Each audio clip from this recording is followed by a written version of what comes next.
Hi, how's it going? I'm Marlene, and thanks for wandering by. So today is absolutely the perfect day to do this tag, and I've been waiting and waiting to get everything that I needed together in order to do this. So it's rainy and gloomy. It's morning. I've got my coffee, and I'm ready to sit with you and talk about two of my favorite things, books and the tarot. So Dawn Michelle started a tag called Pairing My Reads, where she paired specific books with tarot decks, and I thought that was brilliant and I loved it and wanted to do it right away, but it took me some time to get everything together because I no longer have a lot of books in my possession. My younger years, I moved a lot. I went through this period where I gave a lot of my books away to students and things. And then, yeah, so I have a smaller book collection, and often I just, get things from the library. So these books today that I grabbed are books that were like formative for me, formative books for shaping my identity. But I got them from the library because like I said, I no longer have a ton of books around me anymore. So yeah, I won't, belabor the points anymore. I'm just gonna get into it. So we'll start. I have a few books and a few decks to show you. So here we go with pairing my reads. So first on the list I have for you the book A Wrinkle in Time. And I'm sorry about the tape. It's a library book, so I have to cover up some things about it. So A Wrinkle in Time, before there was Harry Potter, before there was Hunger Games, Twilight, all the young adult science fiction fantasy novels that are around now, there was A Wrinkle in Time. I read this book when I was like 9 or 10 years old, and it was really like my first foray into science fiction and fantasy, which became one of my favorite genres. I left off a lot of science fiction fantasy on this particular list because some folks have already covered some of those books in other in their versions of this tag. Like for example, Dustin at Modern Metaphysicae did several books that are some of my favorites as well, like The Wheel of Time. I'll link to his video below as well. So A Wrinkle in Time, for those of you who don't know this book, it centers around children. There's a female protagonist.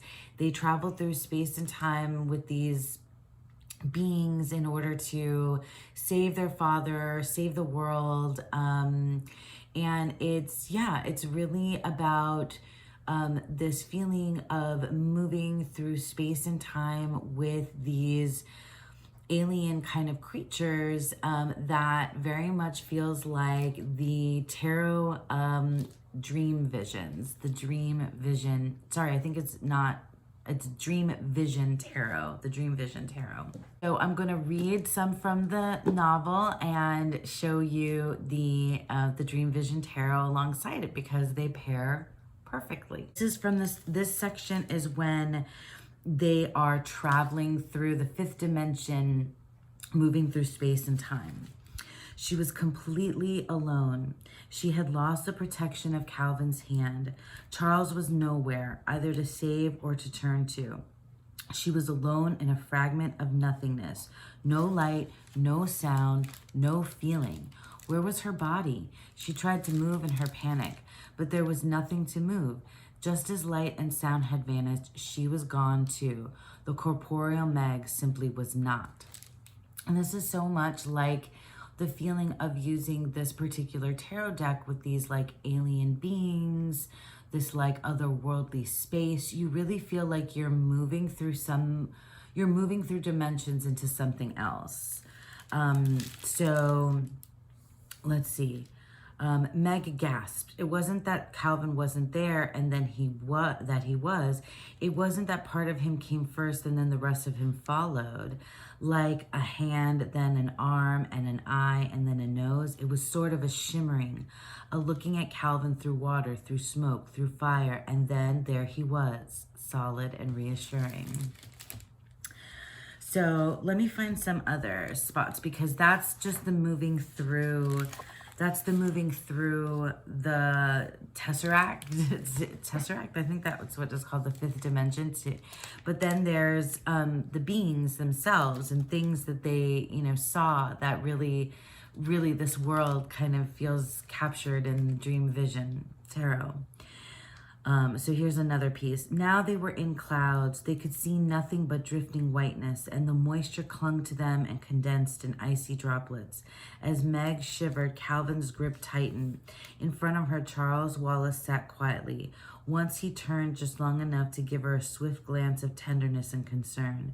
But Meg felt as each moment passed that he was growing farther and farther away, that he was becoming less and less her adored baby brother, and more one with whatever kind of being Mrs. Whatsit, Mrs. Who, and Mrs. Which in actuality were. And those are like the alien beings that you encounter in the Dream Vision Tarot. So her younger baby brother is like telepathic, and it just really feels like the connection between human and alien is like in that particular character. And then here's a section from when she's on this planet with the beast, with Aunt Beast, and they talk about how the beast cannot see. So she's like trying to explain what light is and what darkness is to the beast. So this makes like so much sense for the Dream Vision Tarot too, because it feels like communicating about what things are. Anyway, why is it so dark in here? Meg asked. She tried to look around, but all she could see was shadows. Nevertheless, there was a sense of openness, a feel of gentle breeze moving lightly about that kept the darkness from being oppressive. Perplexity came to her from the beast. What is this dark? What is this light?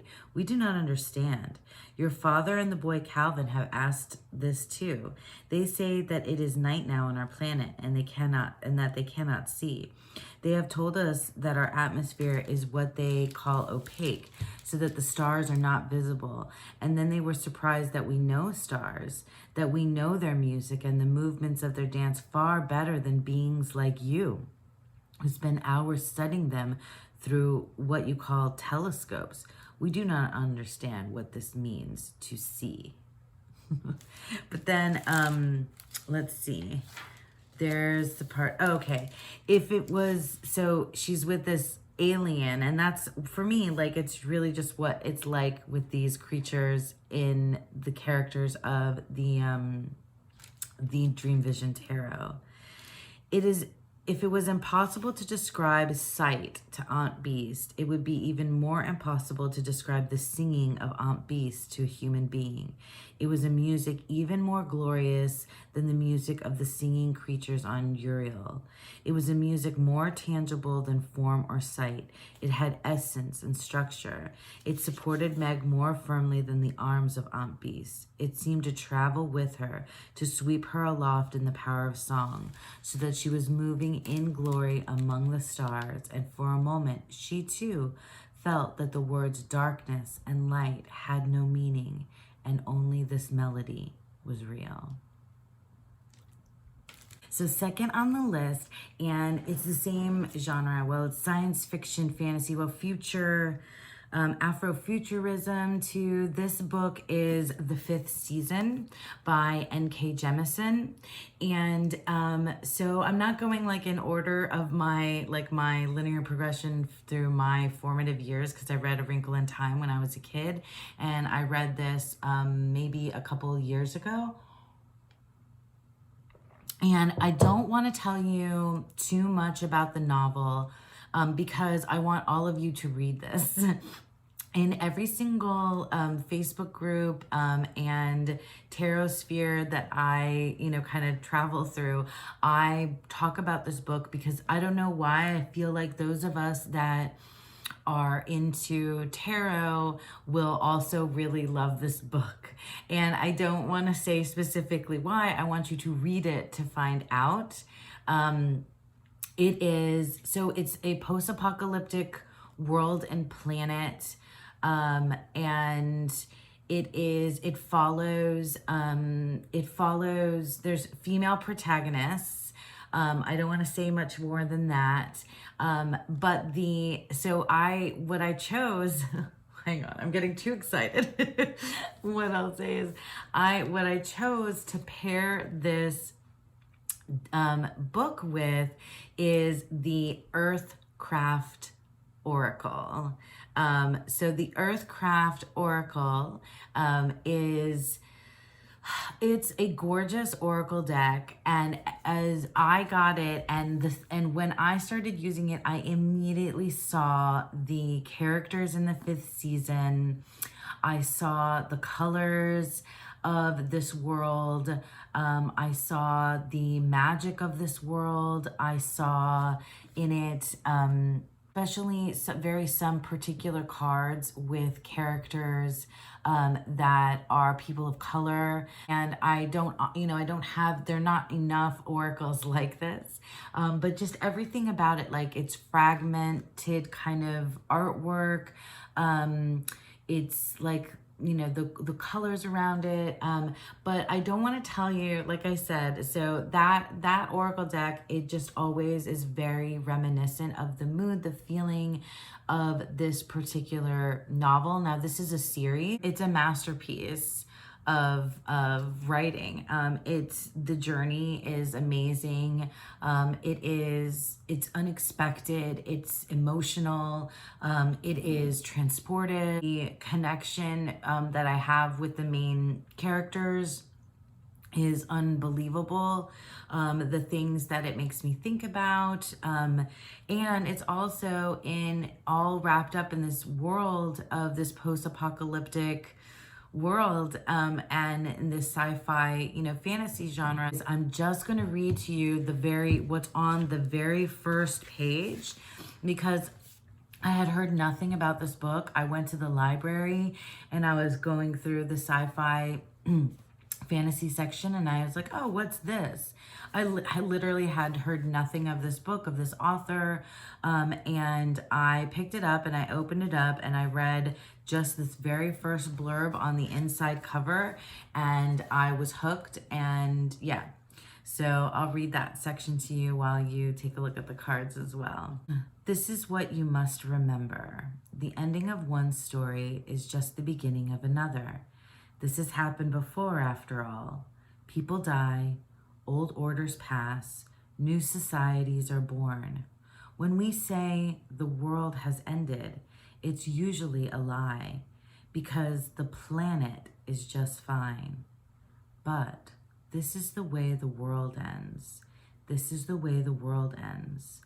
This is the way the world ends for the last time. I mean, oh my God, like, isn't that perfect? That's just like absolutely amazing. And I hope that I've sparked some like curiosity for those of you that have not read this book, or who've had it maybe like sitting and you haven't gotten to it yet. But it's a masterclass, masterpiece. It's an amazing book. I don't want to give anything about it away, because the experience of the reveals throughout this novel and the subsequent 2 books in the series are just, are potent. And I feel like for those of us for women, it's a fantastic read, and the Earthcraft Oracle deck is a perfect pair for the 5th season. The next book that I'd like to share with you is the Diaries of Anais Nin. And this is just one of many, many different versions of edited and unedited, expurgated, unexpurgated versions of the Diaries of Anais Nin. Anais Nin was an amazing figure, and I came to find out about Anais Nin. I can't even remember, sometime at the end of high school, beginning of college, and she just like exploded my whole world of writing, poetry, sensuality, sexuality, spirituality, relationships, interpersonal relationships, psychology. I said poetry, right? Anais Nin was, she was famous for her diaries and her love affairs and she was a brilliant writer, memoirist. These diaries changed my trajectory for feminism, just my own identity with my own sexuality and sensuality was reaffirmed through these diaries. Her writing so totally inspired me. So the tarot deck that I would like to pair with Anais Nin's diaries is the Abyssal Tarot. And I have featured this deck before. It is all underwater photography. It's very sensual, sexual, intense, powerful, emotional, everything that very much reminds me of the mood of reading Anais Nin's diaries. Anais Nin famously had an affair with Henry Miller, another writer from that time period, postmodern, and his wife June. And I wish I had been able to get Henry and June, which is one of the diaries that is probably the most famous one of her diaries series. But this is the last in the, right? This is the 1939 to 1947. So this is the after the one called Fire. But anyway, or after Henry and June as well. But I'm going to read to you just a small excerpt. I could open up anywhere into Anais Nin's diaries and read to you, and you would get the amazing, just profound kind of way that she's able to connect her life, her daily life with, and I mean, for me, it's just her interpersonal relationships with her search for meaning and her search for love and her search for understanding of herself. And it just rocked me, and still does to this day. And that tarot deck really, really works lovely paired with it. It just evokes that very same kind of feeling. Over and over again, I sail towards joy, which is never in the room with me, but always near me, across the way, like those rooms full of gaiety one sees from the street, or the gaiety in the street one sees from a window. Will I ever reach joy? It hides behind the turning merry-go-round of the traveling circus. As soon as I approach it, it is no longer joy. Joy is a foam, an illumination. I am poorer and hungrier for the want of it. When I am in the dance, joy is outside in the elusive garden. When I am in the garden, I hear it exploding from the house. When I am traveling, joy settles like an aurora borealis over the land I leave. When I stand on the shore, I see it bloom on the flag of a departing ship. What joy! Have I not possessed it? I want the joy of simple colors, street organs, ribbons, flags. Not a joy that takes my breath away and throws me into space alone where no one else can breathe with me. Not the joy that comes from a lonely drunkenness. There's so many joys, but I have only known the ones that come like a miracle, touching everything with light. I mean, she's amazing. And there's just so much intrigue. There's so much scandal surrounding her love affairs and things like that as well, that just out of curiosity, you should check out Anais Nin. But stay for the poetry of her words. And also, yeah, enjoy this next to the Abyssal Tarot, because I feel like that feeling of I don't know, that fluidity of feeling that comes about when I read Anais Nin certainly is mirrored in the tarot deck, the Abyssal Tarot. So the next book that I have to share with you and a tarot deck is The Unbearable Lightness of Being.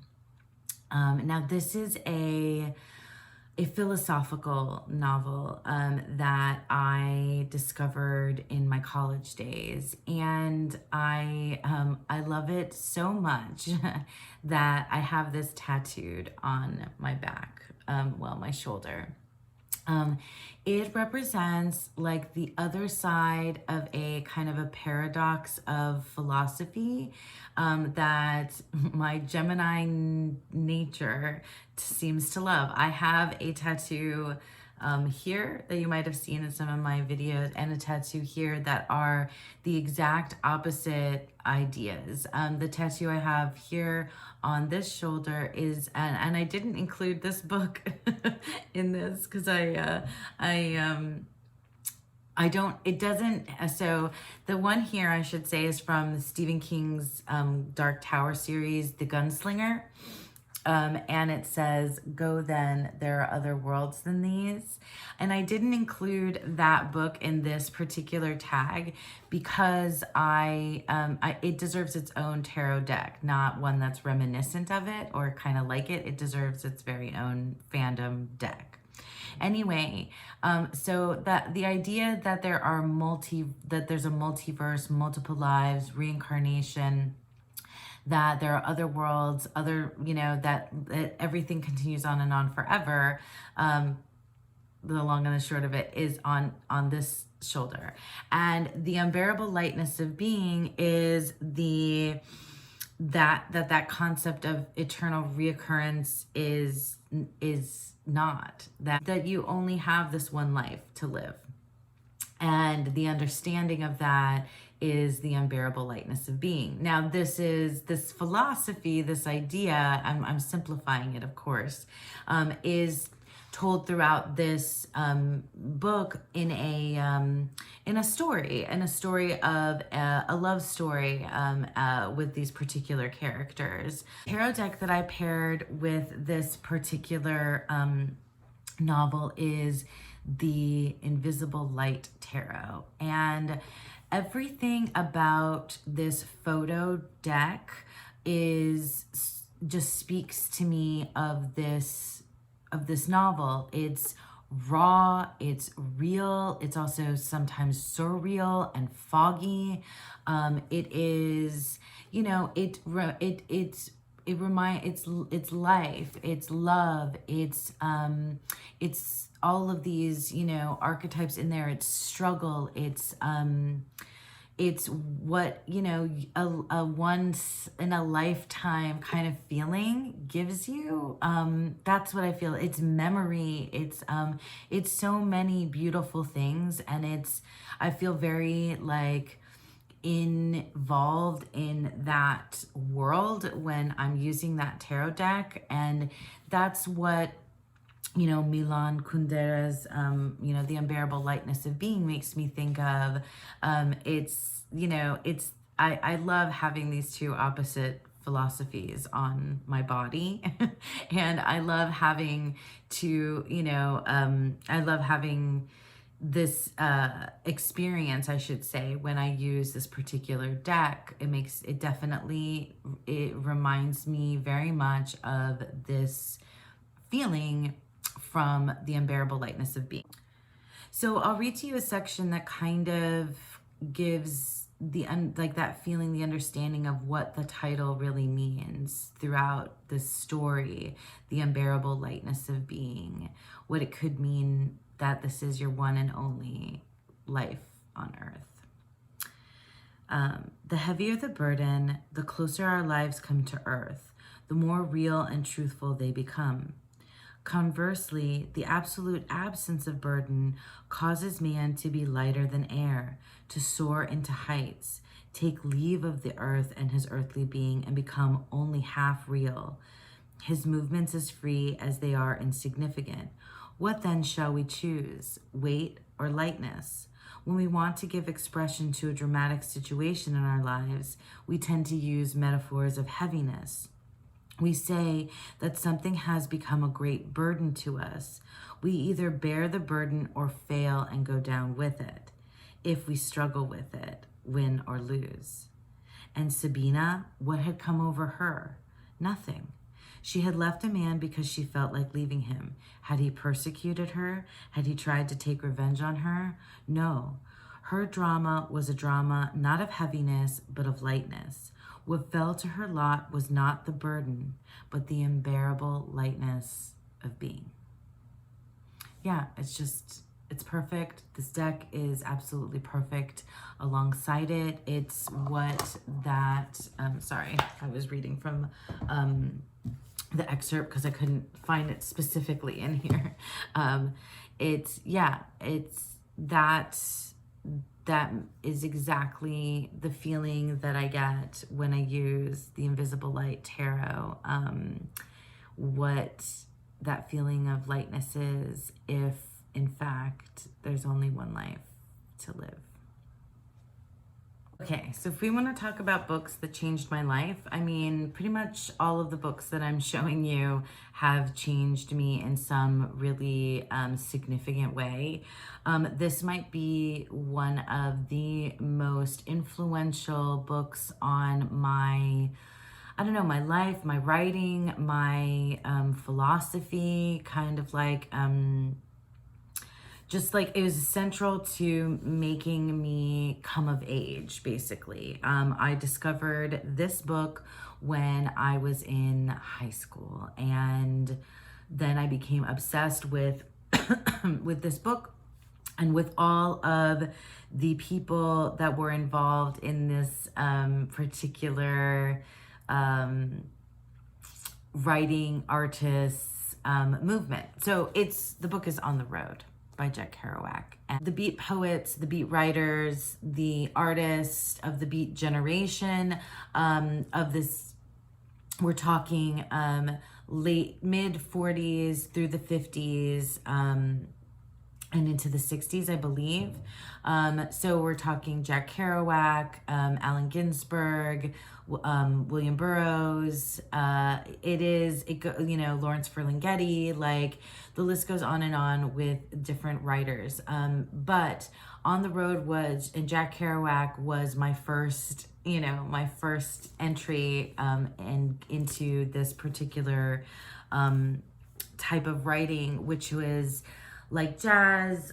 It was irreverent, rebellious, the generation post World War II that like bucked convention, and they were it was just a lifestyle. I mean, there's a lot of drugs and sex and all kinds of crazy stuff involved in it as well, but it was something that it changed the way that I thought about like traditional conventional life. And I took a road trip, across the country, inspired by On the Road when I was young.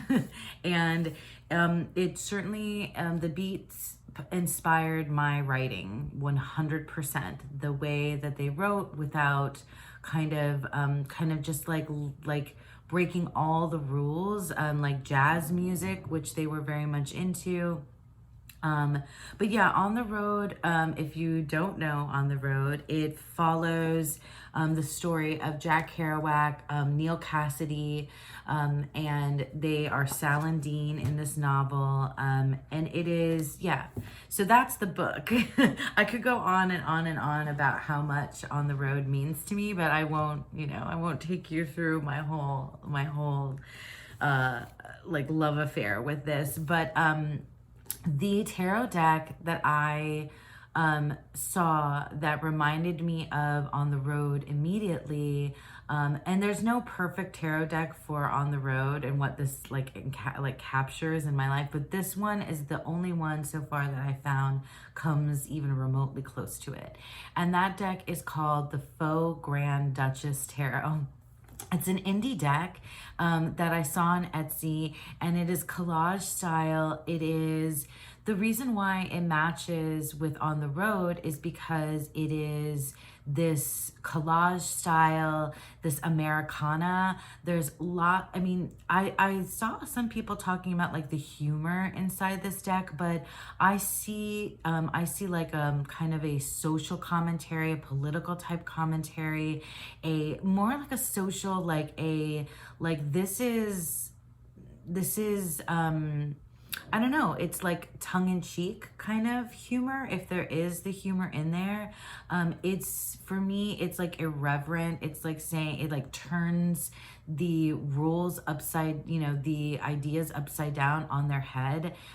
It makes you think outside the box. Like that's how what I feel about On the Road, and the way that I feel about the characters that are real, that are based on real life people, is how much they, you know, they absolutely are wild and kind of free and you know, messed up. These are people, these are people with flaws. These are people who don't have answers necessarily. And these are, you know, they had these wild times, like I said, lots of drugs and sex and things like that too. But there's also just this like, the sentiment about not, and it's very much, you know, my generation like definitely attaches itself to this kind of thinking as Gen X. As a Gen Xer, it felt like it was speaking to my generation too, this post World War II generation, because of its irreverence and rebellion and like, screw, you know, the way that you people in authority think the way things should be. We're going to do something else, and we're going to find the magic and poetry and inspiration from each other and from the world around us, and in our own like precious way. That's what it feels like to me. But I want to read to you just one excerpt, probably the most famous one, from On the Road. I probably don't even need to look at the book to read this quote from On the Road, but I'll do it. I might read a little bit more than the quote that I know the best.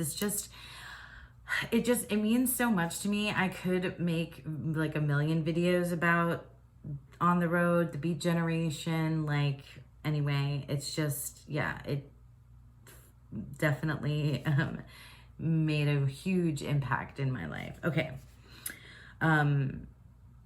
Here we go. They rushed down the street together, digging everything in the early way they had, which later became so much sadder and perceptive and blank.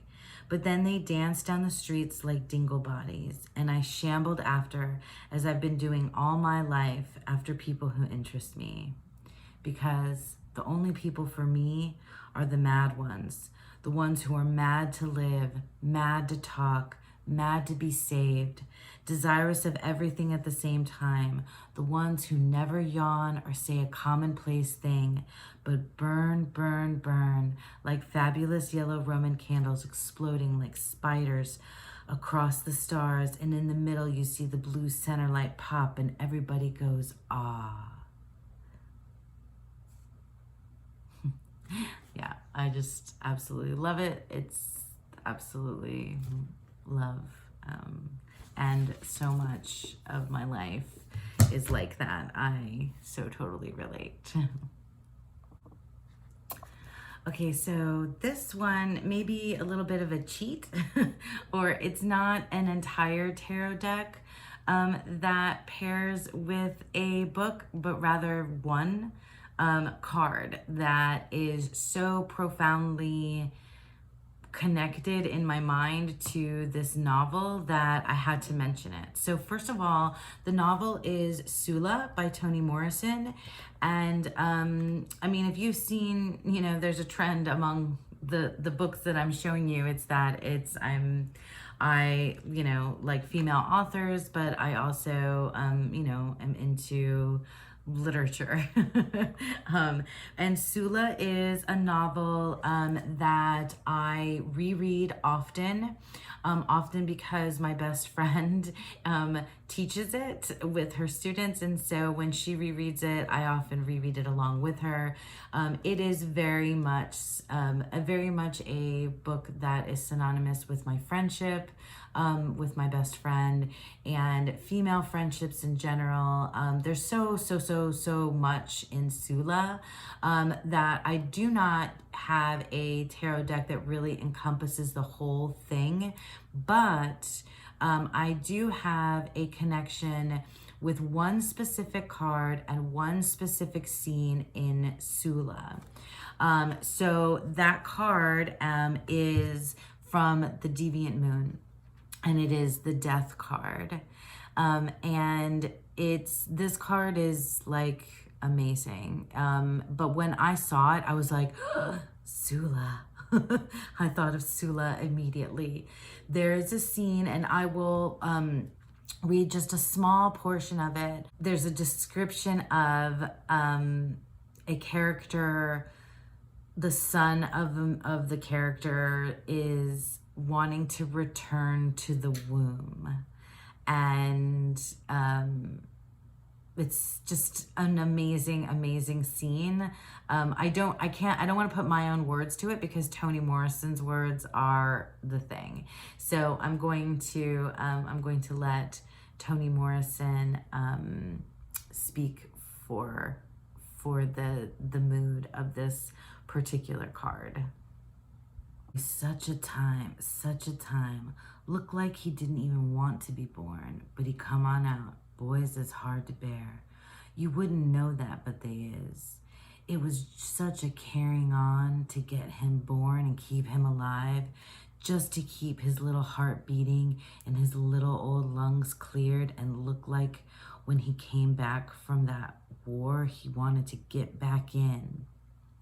After all that carrying on, just getting him out and keeping him alive, he wanted to crawl back in my womb, and well, I ain't got the room no more, even if he could do it. There wasn't space for him in my womb, and he was crawling back. There wasn't space for him in my womb, and he was crawling back, being helpless and thinking baby thoughts and dreaming baby dreams and messing up his pants again and smiling all the time. I had room enough in my heart, but not in my womb, not no more. I birthed him once, I couldn't do it again. He was growled, a big old thing. God have mercy, I couldn't birth him twice. I'd be laying here at night and he'd be downstairs in that room, but when I closed my eyes, I'd see him 6 feet tall, smiling and crawling up the stairs quiet-like, so I wouldn't hear, and opening the door so soft I wouldn't hear, and he'd be creeping to the bed, trying to spread my legs, trying to get back in my womb, get up in my womb. He was a man, girl, a big old growed up man. I didn't have that much room. I kept on dreaming it, and I knowed it was true.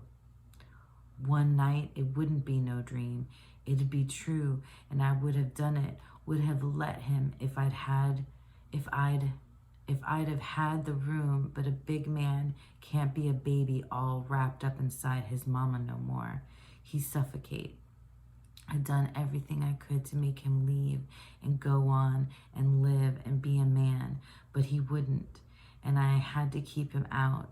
So I just thought of a way he could die like a man, not all scrunched up inside my womb, but like a man. That's my tarot decks paired with my reads. I took you on a bit of a strange, odd, philosophical, otherworldly very American as well, kind of a ride through these different books and these different tarot decks. I hope that you enjoyed it. Thanks to Dawn Michelle for doing then starting creating this tag. It's awesome. And yeah, I hope you all enjoyed that. I hope if you are enjoying my content that you'll consider liking and subscribing. Alrighty, I hope you all have a beautiful, wonderful day. Bye now.